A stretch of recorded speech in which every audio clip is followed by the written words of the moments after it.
ராமநாதபுரம் மாவட்டம் உத்திரகோசமங்கை மங்களநாத சுவாமி சமேத மங்களேஸ்வரி தாயார் கோவிலில் ஆருத்ரா தரிசனம் விழா கடந்த டிசம்பர் 18ஆம் தேதி காப்பு கட்டுதலுடன் தொடங்கியது.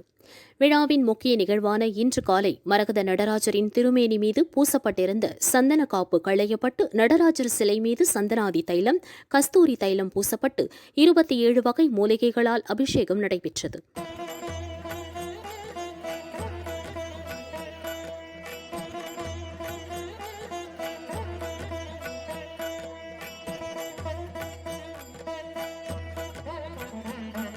பச்சை மரகதமேனி திருக்கோலத்தில் அருள் பாலித்த நடராஜரை ஆயிரக்கணக்கான பக்தர்கள் நீண்ட வரிசையில் காத்திருந்து தரிசனம் செய்து வருகின்றனர். நாளை அதிகாலை 12:30 மணியளவில் மரகத நடராஜ பெருமானுக்கு ஆருத்ரா அபிஷேகம் நடைபெற்று மீண்டும் சந்தனம் சாத்தப்பட்டு ஆருத்ரா தீபாராதனை நடைபெறும். அஞ்சரடி மரகத நடராஜர் ஒரே மரகத கல்லான அஞ்சரடி மரகராஜர் உலகத்துல வேற எங்கேயுமே பார்க்க முடியாது.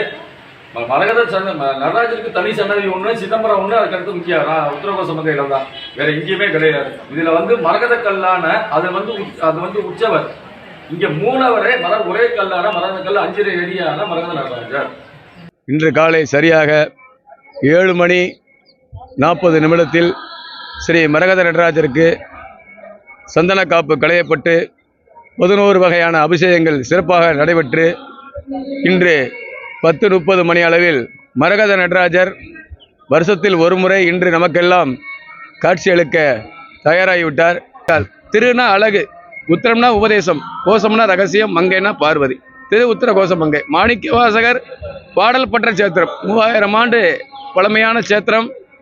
அவரவர்கள் நினைத்த காரியம் உடனே நிவர்த்தி. தாளம்பூக்கு சாப விமோச்சனம். உலகத்தில் உள்ள சிவாலயத்தில் தாளம்பூ சாத்தி வழிவிடக்கூடிய ஒரே ஆலயம் உத்திர கோசமங்கை.